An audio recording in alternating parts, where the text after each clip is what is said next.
कांग्रेस समर्थित निर्दलीय सांसद पप्पू यादव ने नीतीश कुमार को नसीहत दी है कि अभी बहुत ठंडा है, आप यात्रा ना करें। पप्पू यादव ने कहा कि बिहार लोक सेवा आयोग के अभ्यर्थियों को लेकर सरकार बिल्कुल चिंतित नहीं है। 80,000 अभ्यर्थियों का लाइफ बर्बाद हो रहा है।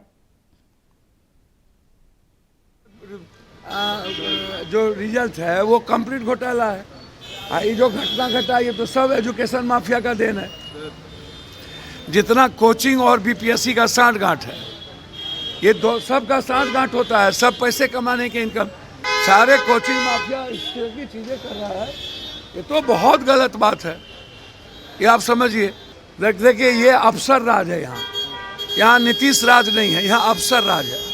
नीतीश राज गया, अब अफसर कब्जा कर लिया और कुछ माफिया गुंडे और अफसर के सांठगांठ से बिहार चल रहा है। बिहार का कोई मतलब ही अब नहीं है।